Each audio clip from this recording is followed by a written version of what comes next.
And welcome back. So you can see we are in the process of working to get our console back in place here. So right now it's just slid in place and lined back up with its mounting tabs up front. And remember in the previous video we were getting our carpeting squared away and getting our holes and everything cut for our mounting bolts for our seats and such. And as promised, I made a comment that on this one we were going to also kind of get the center console squared away and then kind of work on our wiring at the same time. So as I was showing you earlier in a previous video, we're going to take advantage of the space that we had behind this console. Because if you look at this clip right here, this little plastic square where one of the clips goes, that's one of the positions for the rear cover. So you can see that how much space we have between here and here. So we should have enough space even with the plastic cover on this distribution block to still get our rear cover in place. Now, it's going to mean that we have to sacrifice that rear power port, but remember we're going to use that rear power port for something else other than a power port, which that's its wiring right here. So this is going to become our relay triggers that will send power to the two switched power feeds to our heated seat module, which will inevitably end up underneath the driver's seat, come out of that wiring harness that you see right here. And you can see I went ahead and just attached the wiring harness for the center console. Remember, this was already pre-wired and coming out of the truck harness, and it matches all the pins and colors and everything, so that was kind of neat. That was already pre-wired into the vehicle. So what you can see we've got going on here is we're just in the process of getting everything kind of wired up. Now these here, remember, our yellow and our white are our relay triggers. These will have to be spliced into this connector here. But the rest of our wiring, you can kind of see our ferrules here. So we've got the two feeds that come off of here, feed our relays in to our source side of our relay, which once the relays are closed, they then feed that power to the load side, aka to the heated seat module. We've got our feed here, which is also split and feeds both the power for our powered seats, which allow for the forward, back, up, down movement of those seats. And we've got those wired into each one. So we've taken out the fuses that came with it, and we'll put the appropriate size fuses in there once we're ready. We've got our main ground for the two feeds coming off the passenger seat, if you remember, that needed to be grounded, and the one ground wire off the driver's side that also had to be grounded as well. Remember, we had 3 ground wires coming into this one ferrule here, which we now have tightened into our ground lug here. So you can kind of see where we're putting the rest of our wiring here is, let me get you a little bit more light on this. We're going to run our positive line up through this loop and then attach into this lug here. This will also give us a loop that we can put a tie wrap on and secure that line, just to help negate anything that may happen with vibration and movement. Now you'll see a little ferrule here. What we're doing is that we're just taking this ferrule and covering those copper strands.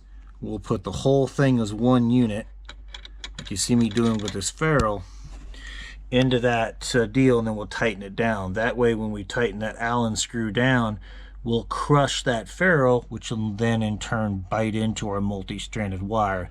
Again, it just keeps it nice and neat and compact and gives us the good ability to make a nice connection. So and I'll show you here. I think it just done one-handed. There we go. So you can see that ferrule slips over that wire, keeps that multi-strand together, and when the screw hits it, it gives it a nice solid point that I can kind of collapse this and hold everything together and give it a nice bite. And we'll do the same thing with our ground wire, which will come, sorry, the flashlight keeps rolling over. We'll come over here and we'll tap into our ground lug here. So hopefully that gives you a much better visual of kind of what we're going with here. Again, we just got some bolts going through the holder here into the back of the center console, and to what is the you can see them there, what is basically the little cubby hole or storage compartment that would be underneath the lid that we haven't put back on yet.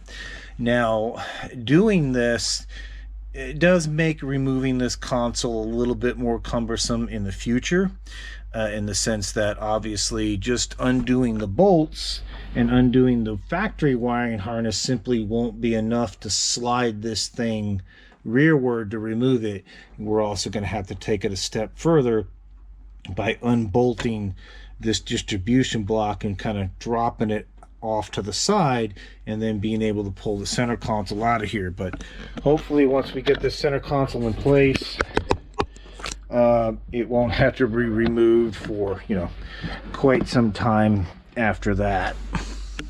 So you can see that we've got our positive wired up.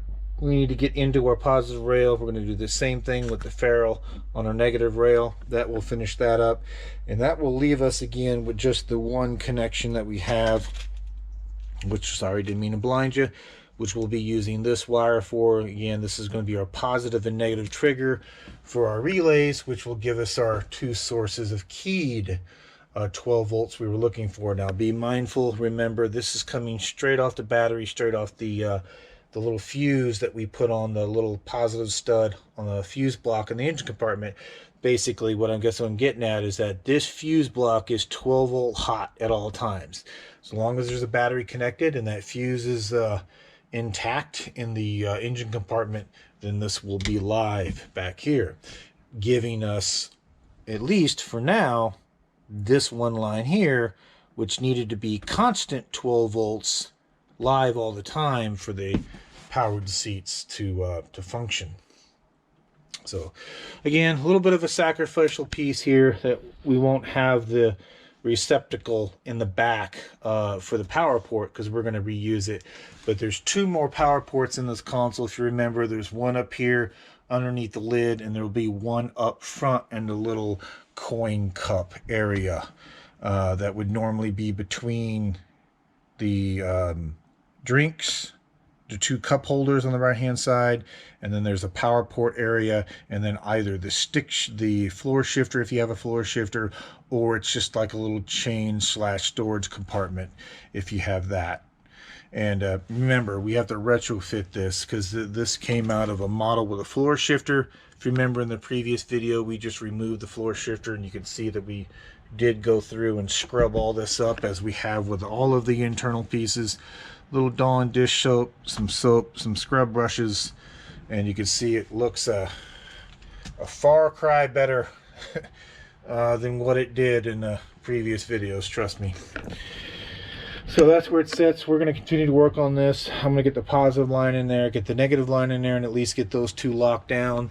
And then what will be left is to deal with, again, tapping into this fuse, into this power port, which is a switch 12 volt. And that will be handled. What I may do on this one, I was debating on soldering and heat shrinking, but I don't want to do that, because it'll kind of make it a permanent connection, kind of a bear to remove if needed. What we'll do is we'll get some insulated male-female crimp adapters, and just put some male and female spade connectors on these wires, and go that route that way, in case we ever have to remove this relay pack, or in the event that we have to, you know, replace these connectors, something like that nature. Again, just to make this, the factory harness, easier to disconnect from our relay pack, we may go that route with it. So it's either male and female spade connectors or male and female butt connectors. Either one I think would work just fine in this case. So let me get to work on this, and then I'll bring you back. One moment. And welcome back. So you can see that we've got our positive line tied in to a positive rail. Our negative cable is going to tie it into our negative rail here, positive rail here. The fuses will obviously go between the positive rail on the top and of course what they're feeding down below.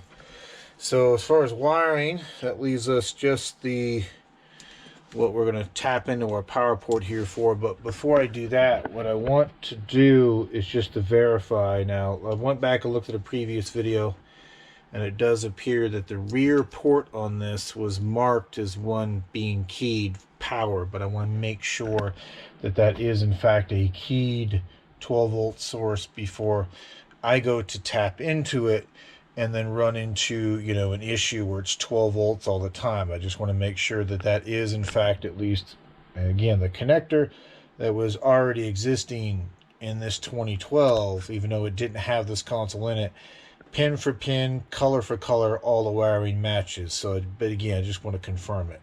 So what we're going to do next is get a voltmeter back here, probe into this connector here, give the truck some power, hit the key ignition, and verify that we only have 12 volts here when we expect it, i.e. when the key's the ignition. This is also going to give us the opportunity to take care of our airbag wiring, because remember, we've got to do some, I don't know, I want to say a little bit of trickery, if you want to call it that, in order to get the truck to not throw an airbag fault, because again, the seats we're putting in are not airbag equipped versus the ones that we took out that were. So on the 2010, apparently, even though it had a very, very similar interior setup, except it had sport interior and leather seats, those seats did not have airbags, but all the other airbags that are in the truck are the same setup as they are in this one. So, you know, again, you have the curtain airbags on the side, you have the airbags in front coming down the rails still, you got the airbag in the driver's wheel, you got the airbag in the front passenger. So, you know, it was an acceptable configuration, I guess is what I'm saying, in the 2010. For it to have the same airbag setup as this 2012, with the exception of the seat. So basically, we're making this setup the same as it was in that 2010. So, albeit the argument can be made that we are removing two of the, you know, safety features, we're not eliminating them, because again, we still have the other airbags in place on this vehicle, and it's the same setup at that point that the 2010 outside is also running. It's the same issue that a lot of individuals run into when they go to put aftermarket racing seats or aftermarket seats in general in a lot of vehicles, in which the aftermarket seats, and especially the racing seats, aren't equipped with airbags because they're racing seats. So the same process has to apply there, is that you have to get you know, what they call airbag eliminators installed. Otherwise, you'll have a constant airbag fault in the dash. But that's what we need the test for. So while we're here testing for our 12 volts here, keyed 12 volts, which we expect, then we're going to test some fixtures on our airbag wiring and verify that, you know, it doesn't throw a fault with either the front driver or front passenger. While we're at it, much easier to finish addressing this wiring here while obviously the seat is not installed. So I'm going to get to work on that. I'm going to bring you back when we're ready to start testing for all of that. And then so it'll be a few moments for you, but it may be as late as tomorrow before I can get back on this and continue with more of these pieces. But with that being said, I will let you go and bring you back in a moment. Again, moment for you, probably the next day for me. Talk to you in a bit. And welcome back.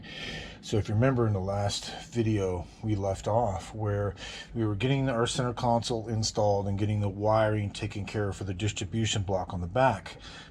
But one of the things we wanted to test before we made our final couple of electrical connections back there was to see if, I'm going to pick you up here real quick, this connector, which we believe to be only active when the key is in the ignition, which is going to be the trigger or the driver for our relays, we need to make sure that that's only active when the key is in the ignition, because that is the way the heated seat module is designed at this point.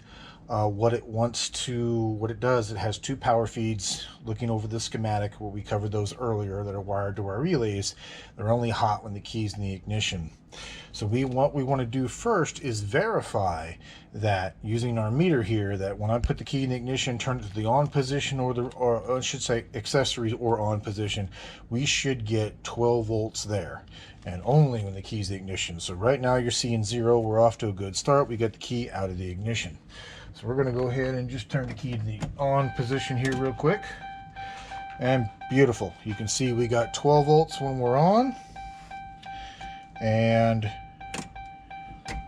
12 volts when we're off. Now, I apologize for the beeping. Not really much I can do about it because I need to have the door open while I'm doing this, because I still got the truck up on the lift, as you know, and I'm kind of standing in the we got the equipment set up, and I'm standing where the driver's seat should be.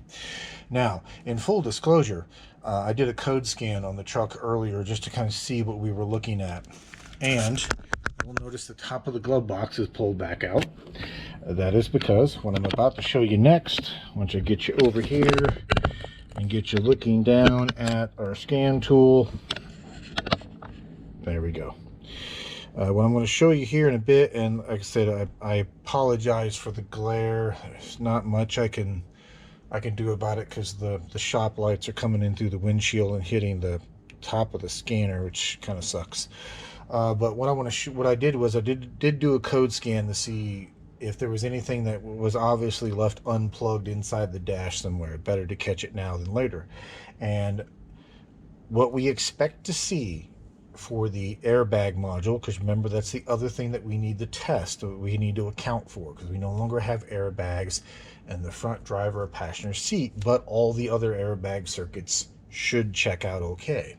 What I was seeing was a fault on the main passenger airbag inside the dash, which is not what I wanted to see, because if you are a member of this channel or have done this work yourself, getting to that airbag, you have to pull the dash out to do it. It's pretty much impossible any other way. So unfortunately, I cleared the codes came back.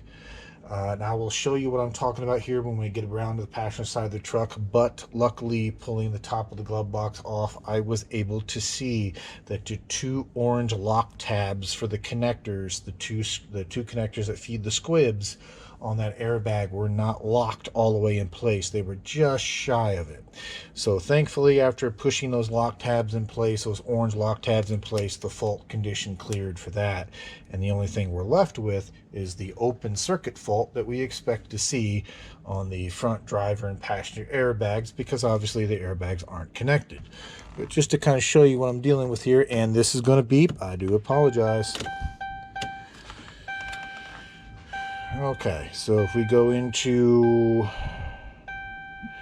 and what we're going to do is just do a code scan here. So we want to go into health report. Key is in the ignition. We're just going to run a complete code scan here. And yes, you're going to see some faults because we've had the battery disconnected for a while, so you're going to see some low voltage faults and loss of communication fault. But we should see that a lot of these faults are in the stored status and, not the active status. So head beam, we know about that one because we got the front passenger headlight taken out right now. That's completely normal. ABS system, you'll see that it's got stored codes in it now, no longer active codes. So the SRS, there we go. So you'll see that the 2 codes we had down here, so passenger front squib 2, passenger front squib 1, control wires shorted together. That was the 2 codes we were seeing that we should not have seen. However, the 2 remaining codes, right seat deployment squib 1, circuit open, left seat deployment squib 1, circuit open, they should be open because there's nothing hooked up to them. So we expect to see that. That's what we have to work on next. We have to work on and devise a way and test a method to see if we can appease it and make it happy that the airbags are missing. So the rest of the codes here, stored, active, that's just tire pressure monitoring system. That should reset itself once we're back on the road. See, stored, stored, stored, stored, stored, stored, stored, more stored, and the rest is normal. Okay, so the only codes we're seeing in here are the codes that we expect to see. We still see code for the TPMS sensors, but again, those should reset themselves after a period of, once we go through the reset procedure or after a period of driving the truck, it may self-reset, and we've got the 2 airbag codes that we expect. And so far, let me just turn the key off here. There we go, and we lost a reading on our voltmeter again, and we have verified that that rear connector does exactly what we need it to do. We only have 12 volts when the keys the ignition. The other thing that verified for us, you may have already said it and yelling at the screen at me, is that remember, this truck never had a center console, but it did have the connector the center console plugged into, and it was already wired. But by us reading voltage, and keyed voltage at that, it tells me this wiring's complete. We don't have to trace this down. We don't have to worry about pulling the carpeting back up and, maybe finding this where it was just halfway run and not completely run. That tells me, we're run all the way to the fuse box. So that was nice. It saved us a little bit of time by that connector, being there, A, and B, actually, working correctly. So what I want to do is disconnect the battery, give the airbag system time to bleed its charge off, and then what we're going to do, we're going to come back, we're going to use a couple pairs of alligator clips, and I'm not suggesting that you do this in any way, shape, or form. Let me put that disclaimer out there now. I am doing this because this truck thinks it has airbags in the front driver and passenger seats, which we now do not. This would be the same modification that I would have to make even if I went with an aftermarket set of seats that did not have it. What I'm going to do is put in line what is called an airbag eliminator. All an airbag eliminator is a resistor. And I'm using a set, again, full disclaimer, I'm not telling you you should do this. I'm not instructing you how to do this. I'm just documenting this for my own use. So take that with as you will. So I did a little bit of research, and I found a couple posts that said a 2.1 ohm, the other 2 or 2.1 ohm resistor should give us the resistance value, or should give the occupant restraint controller the value that it's looking for to think that the airbag is still there. And that's generally all those little eliminator boxes that you buy are. It's just a resistor inside of a box with a couple of pins that to have you plug into the old plug. Again, we're only eliminating the front driver and the front passenger seat airbags. All of the other airbags in this truck are still intact and still functional. So what we're going to do, once the system bleeds down, I'm going to strip our airbag wiring back for our driver's side here. Just attach a couple quick set of alligator clips and throw this resistor in line. Now, this is a 1% tolerant resistor. And what that means is that resistors generally come in a couple of different tolerance bands, depending on which one you pick up. More common to see a 5% tolerant resistor, which means if you get a 2 ohm resistor, then the value is going to be 2 ohms plus or minus 5%. A 1% tolerant resistor, such as this one, is basically the same thing. So this is going to be a 2.1 ohm resistor plus or minus 1% of that value. So what we can do is we can put our meter on resistance reading here, attach our alligator clips, and you can see that that is actually coming up as a 2.6 ohm resistor. So that resistor is actually out of spec for a 1% tolerance resistor. I don't know, it's behaving more like a 5% tolerance resistor if you ask me. And then again, I could be wrong about that. But I do expect it to be pretty close to, yeah, see, even that one's come, well, and again, we got to account for the resistance in our alligator clips as well. So to be fair, let's do this. We also have to account for any resistance that we may also be picking up in our test leads, and plus, I'm only going to touch this resistor on one side.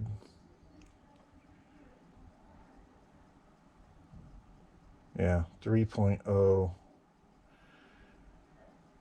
Yeah, that's even showing up a little bit worse connection. But anyway, that's what we're gonna do. I'm gonna take one of these resistors, hook it up in line with this cabling, and power the truck back up, and then we're gonna do another code scan, and we're gonna see if the airbag faults that we were looking at up here for the right here, the B002813 and B0020-13, we're going to see if those go into a stored status, meaning that, you know, it's seeing the resistor and thinking it's an airbag, and that's, you know, making it happy enough to not throw the fault. Because what we're trying to do is get rid of the airbag light on the dashboard. But again, I know I keep saying this, but again, just to put it out there, I'm not saying that you should do this. I'm not suggesting that you should do this. We're doing this knowing that we're the owner of this vehicle. We're going to be driving this vehicle, but all of the other airbag systems on this truck are intact. So with that being said, so once again, I'm going to pause you, disconnect the battery, let the system bleed down, put one of these resistors in line with it, and then I'll bring you back. One moment. And welcome back. So we got our resistor hooked in, as you can see here. Actually, you can't see it, but you can see it right there. I'll get you back on the scan tool here, and we're going to do a scan and see if our driver's seat is still coming up as being open circuited or shorted, or just see if the status on it has changed.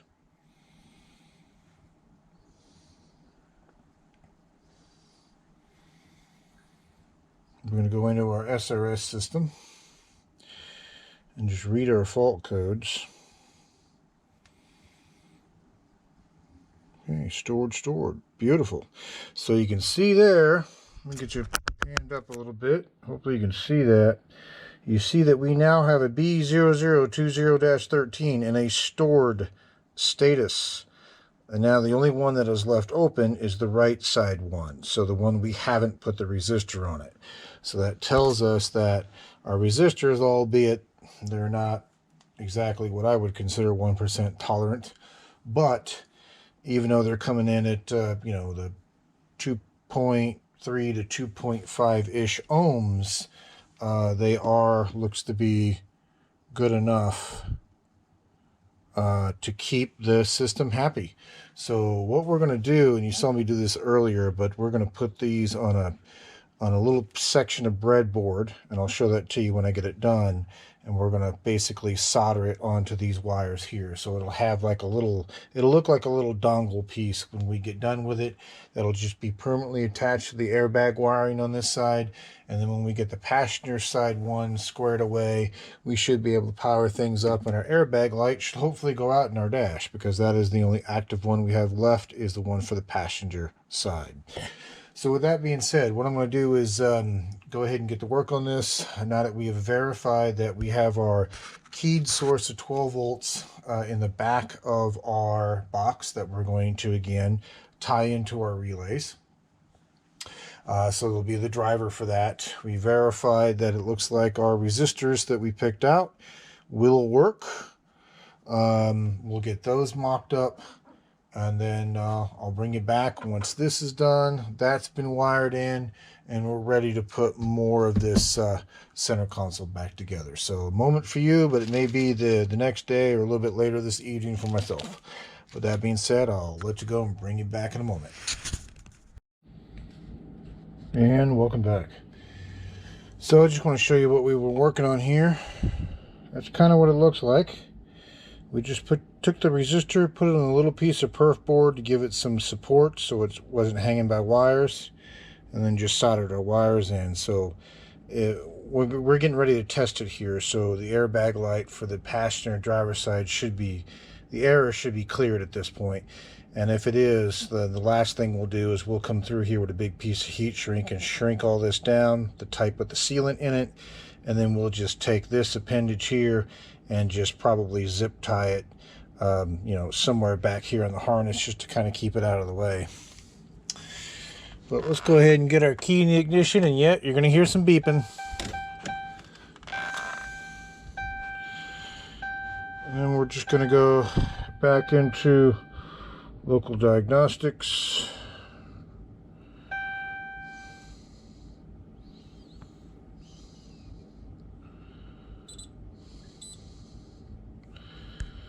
we're going to check our airbag errors once we're in here.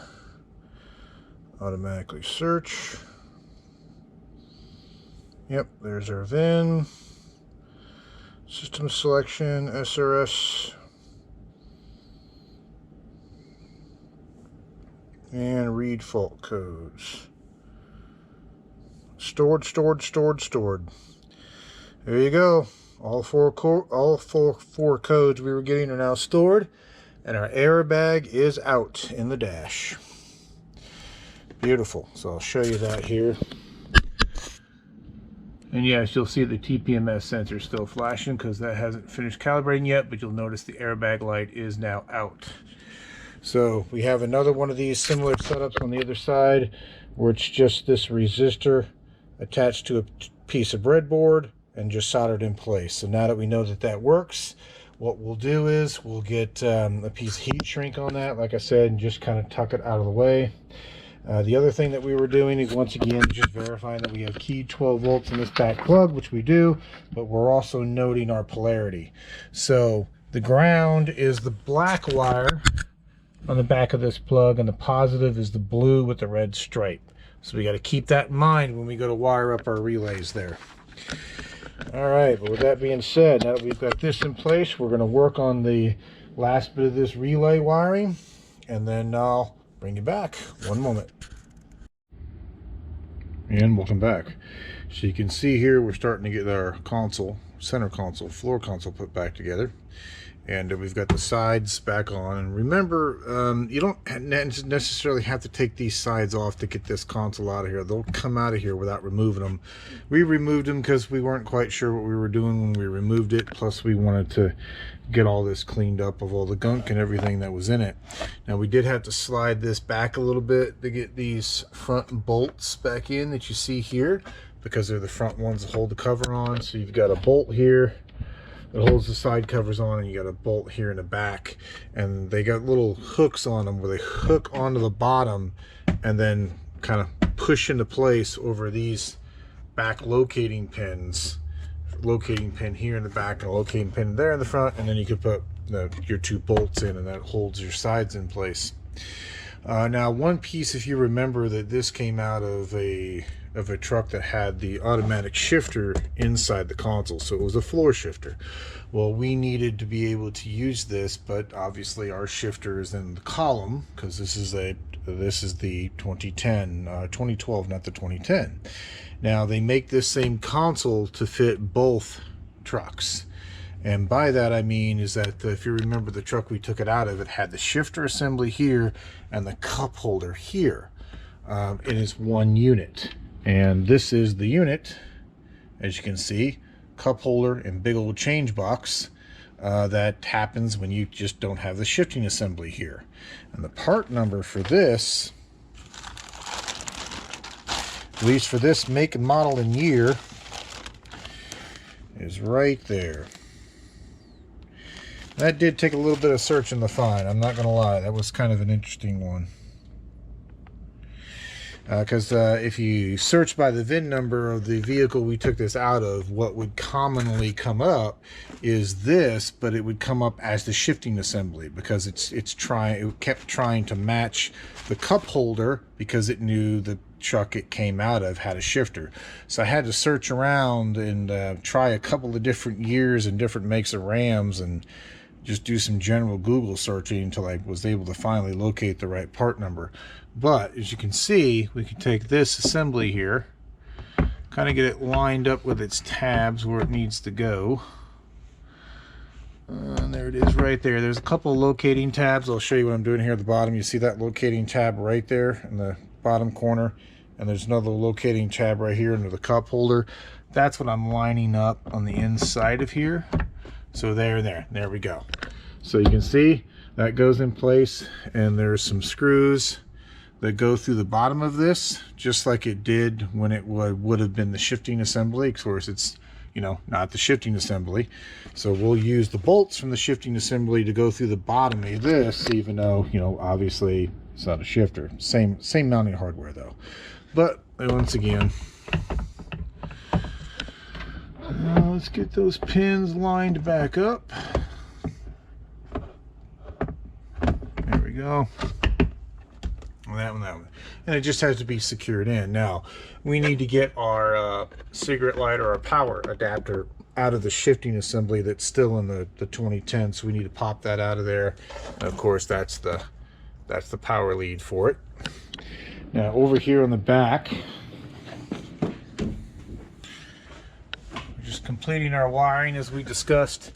You've got, this is part of the console wiring. We put our lid back on, as you can see, and there is a power port inside of this storage compartment, and it's electrical connections there.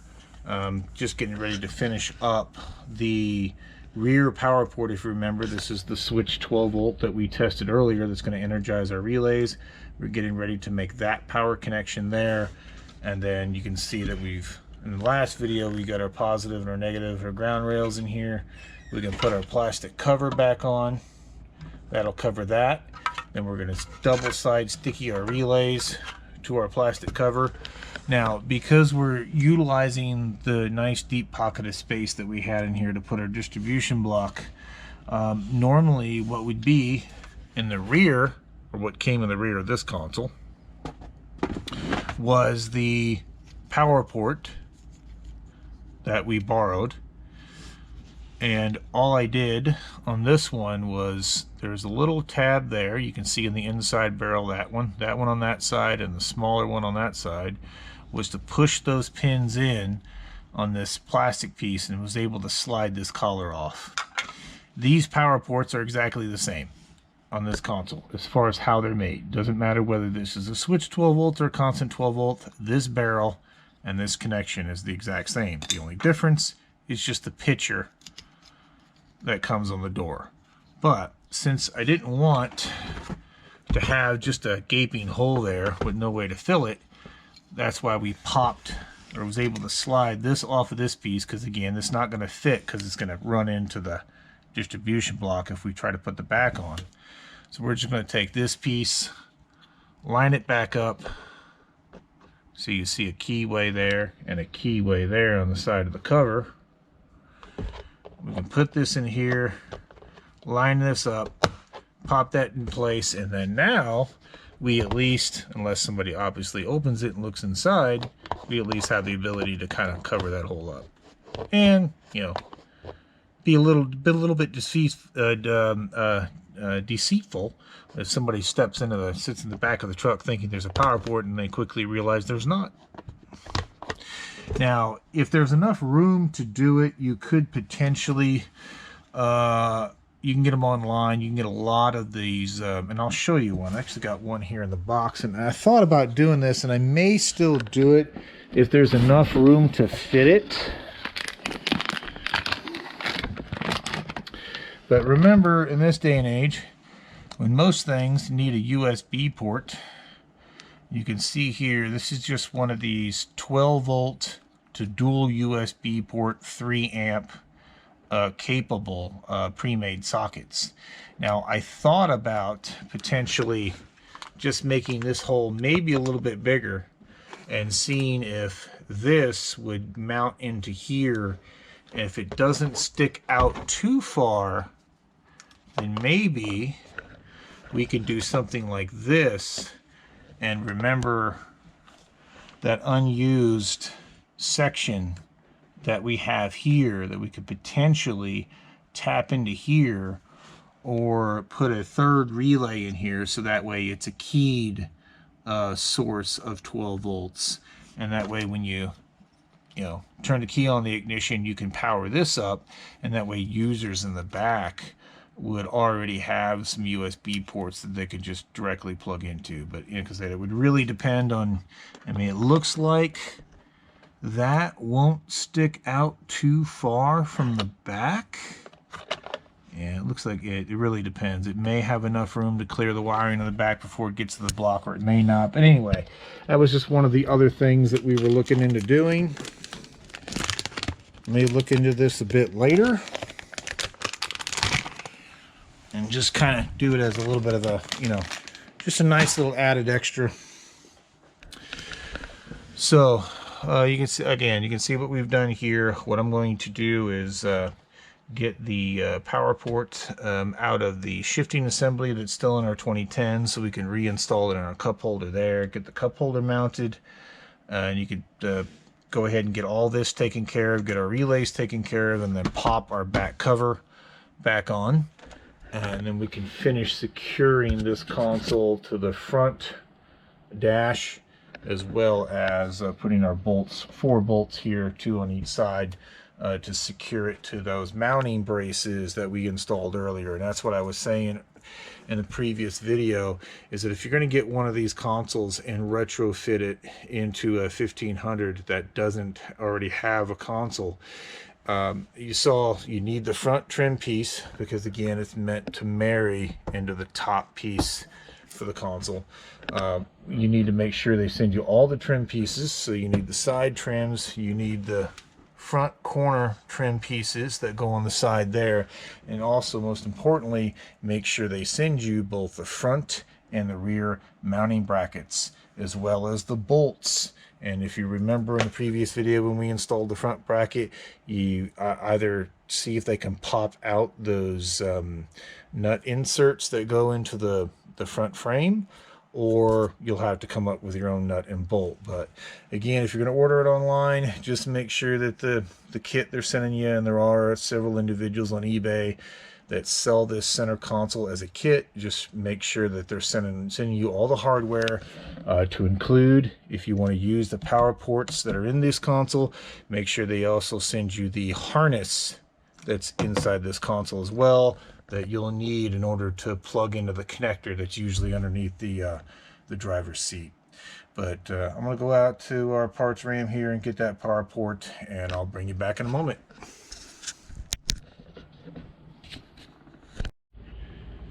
And welcome back. So I'm going to show you a few more part numbers here. We've got our wiring pretty much squared away in our back here. I'm just holding off putting the back cover on until we can get it cleaned up a little bit more. And I want to do one more test by putting the key in the ignition and make sure our relay is energized like we expect them to. I ordered a couple of new pieces of inserts, and these are the rubber tray inserts, I guess is what they call them. Now this one right here that you see at the top, that's the part number. This is the one that goes inside of the coin tray here, because it's got this step, so it covers the bottom, steps up, and then covers the extra ledge underneath. This one I'd like to thank ScottRods for. I saw in his video when he was hardwiring, or showing how to hardwire a camera system into his RAM, he has the same center console that I do without the shifter, and I was having a hard time finding the part number for this piece, because every little insert, every little rubber insert on this center console, to include the one that goes down here in front of the tray for the bezel trim, and the one that goes up here in this trim, the cup holder inserts, the inserts, they all have different part numbers, and they're all, this one is different, or slightly different than the one that's needed if you have the column shifter. If you have the column shifter, I'll show you the one out of the 2010, then you just kind of end up with this piece right here, which goes into the little flat spot between the cup holder and the shifter, which that one we don't need. We needed the one that would accommodate not having the shifter, so Scott was gracious enough to remove this pad from his center console and send me a picture of the part number. So that's it right there. I'll put a link in the description, as well as somewhere here on the screen. I believe it's in the upper right hand corner, I believe is where it'll show up, to that video where he did his camera install. This is a new insert that will go on the front piece once we get our bezel trim installed here. This is the section that goes down and down this way and covers up this area, and eventually once this trim piece sits up here. So you've got that part number, which is that front trim piece, this part number, which is the mat for inside the cup area here. I think I may have told you, no, I gotta go find it. There's another rubber insert that goes right here on the back of this trim piece, which will go, you know, across here. And of course the rubber mat, which is kind of dry in here because I did have to wipe it off a little bit. This mat goes inside of the armrest here. So that's what I'm going to work on, is continuing to just get these pieces in, and then I'll bring you back. One moment. Let's see here. Yeah. Oh, and I got we're going to go ahead and put our two side trim pieces on. These are the trim pieces. I told you that if you're going to buy one of these center consoles and put it in something that doesn't have it, make sure you get these. These are the ones that go on the side here, like this. There'll be one for this side, one for the other side. We got those here. So I'm going to go ahead and continue to work on this, getting this cup holder assembly in here. You can see that we did put our 12-volt outlet that I took off the cover off the one that was outside. So that's also a key to power port. I did not use the power port that was on the front of the old one. You can see some crusty and rust down in there. This one looks like it's definitely also, you can tell some discolorization there. This one's gotten hot. So this is the one we took out of the 2012 that was normally up front.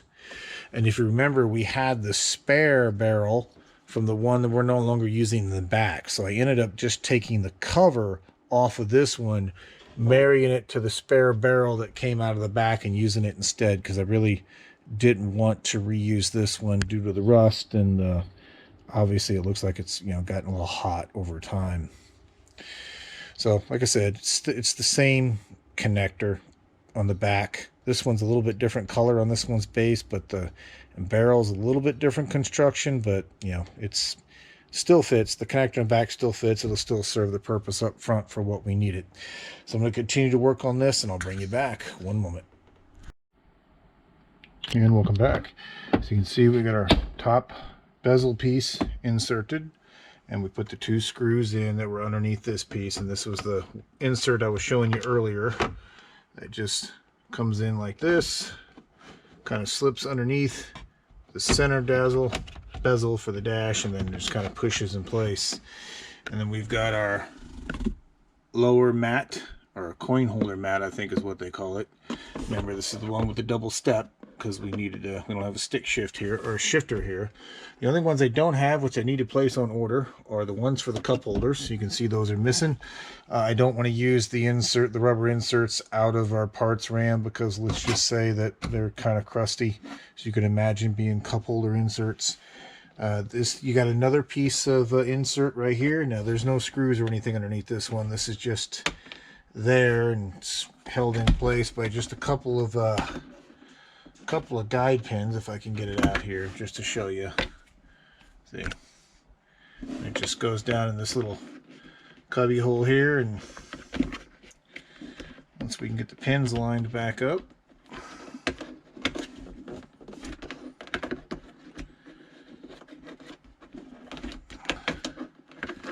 okay, now that pin's not wanting to line back up. This little rubber nub on the bottom of these is what you're kind of fighting to get back into place there. Yeah, see, that's backwards. It does fit only one way.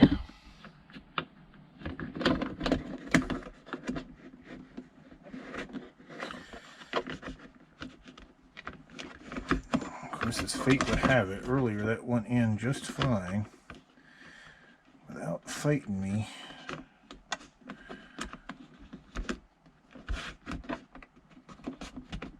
There it goes. Okay, so that's now back in, and again, that just sits there as you saw. And the other mat, which sits underneath this little area here, that's been reinstalled. Bolts are in on all four sides. Our side kick panels are back in. So as you can see, we have a dash, a sport floor console out of our parts RAM, installed into our standard 2012 project here, or Project X, Project Candy Apple, however you want to refer to it. But as you can see, it fits, and fits just fine. So far we've gotten the dash in, and it's accompanied trim, which I didn't show this earlier, but if you remember, on the parts RAM, this dash has this, which is one of the reasons why we upgraded to it. We got a little cubby hole there now, so you can put something in it. It's kind of like an extra glove compartment. It did have the wiring that already existed behind the dash. hard to me to show you. I don't have access to my shop light, but there's a little, just a little light bulb, makes a little lighted area. The wiring for that did exist behind the dash, so it'll be interesting to see if that port is actually active to supply power to that light. So that we got that out of it, and of course, you know, obviously that's working with no issues. So again, just reiterating that the dash went in, everything lined up, everything matched, and as you can see, we finally got our last of our center bezel in, all of our trim components, our console is in. This trim ring and all the other parts are the same trim ring and parts that we took out of the parts ram. The only difference is we changed out this center insert for the cup holder that has what they call just kind of this storage compartment coin bank area in lieu of a floor shifter. And once again, in case you're needing that part number for yourself, there you go. And that it does at least fit a 2009 on up to at least a 2012 floor console.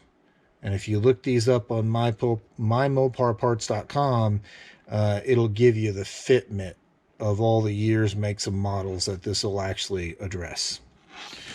So awesome. And this was the piece that we didn't need. Again, this would normally fit between the cup holder and the shifter if we had one there, but obviously we don't.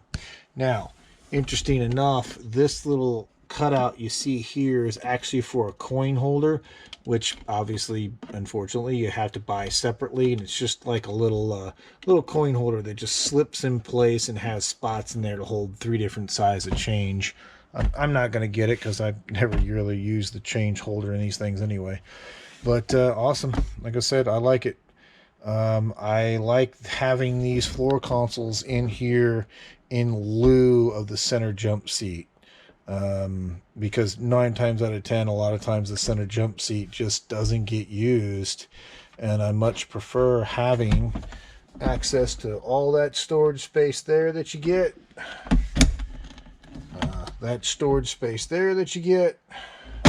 and of course, if you don't have the shifter, the additional storage space there that you get as well, plus this little cubby hole. So you get a lot more, in my opinion, usable space, even though it doesn't look like it, because it takes up pretty much the entire center of the truck between the 2 seats. But you seem to get a lot more usable space out of these floor consoles than typically what you do out of that jump seat. Now, to be fair, having the jump seat does at least open up the area between the 2 seats and give you access to the floor to maybe sit something down or put additional items. But again, I like the look of the floor consoles better, but that's just me, to each their own. I like these enough that if I can find the parts and the pieces required to put a floor console into our 2012 Ram that you've seen in other videos outside, I'd like to go forward and also do a retrofit on that one as well. So that one's a 2016, so we would need the center console and bits and pieces out of at least a 2013 on up version of a 4th gen, just to make sure that we're getting the correct bezel trim, because this center bezel trim, you gotta be mindful of the type of year you need it for, because the cutouts are slightly different based on the type of air conditioning controls that you have and the type of radio that you have, and that'll be mainly dictated by year.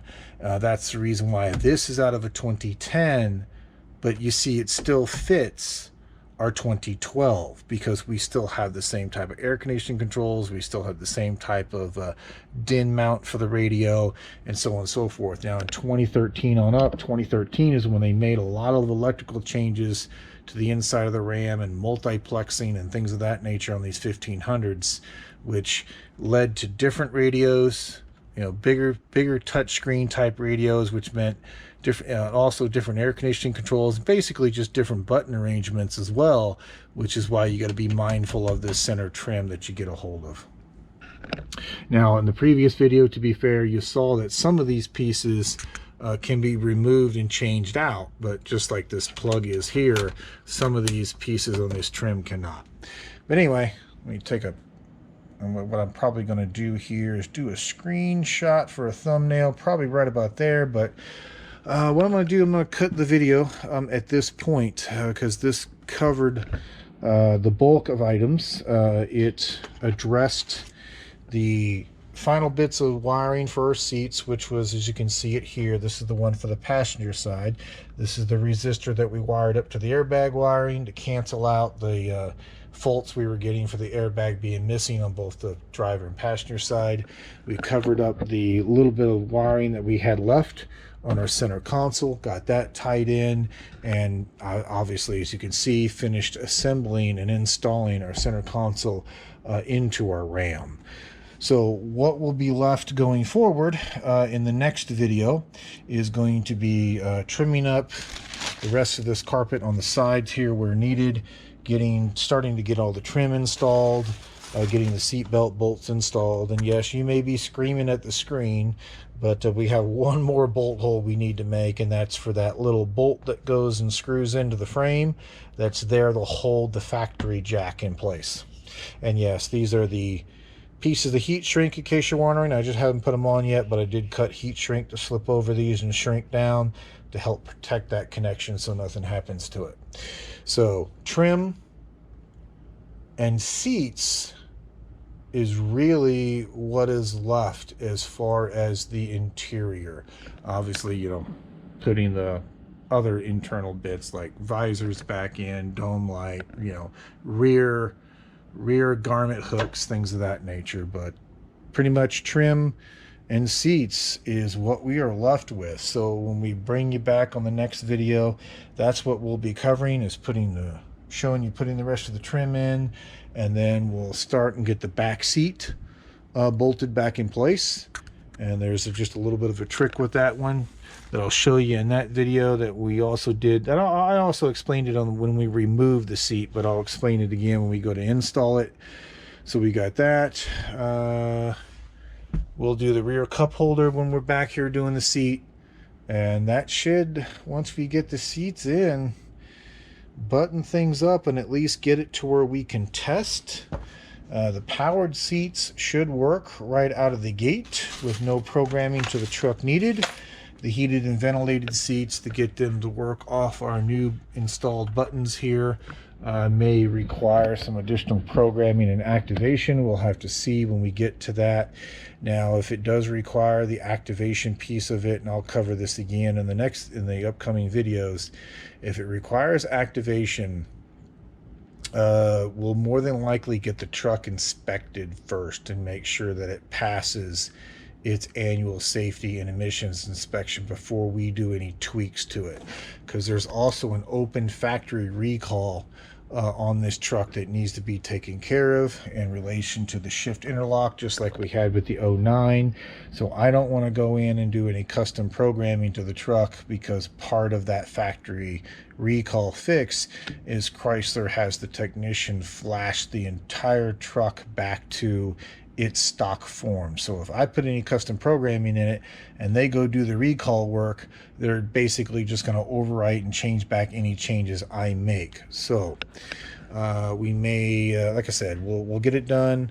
We want to make sure that it passes its inspection, get the safety recall issues taken care of, and then we'll come back and do the programming again if needed to get the heated and ventilated seats to work with the buttons on the dash there. So again, I long been away, and I know I'm rambling a little bit, but I'll conclude the video at this point, bring it back for the next one, in which we'll do the seats and the interior trim.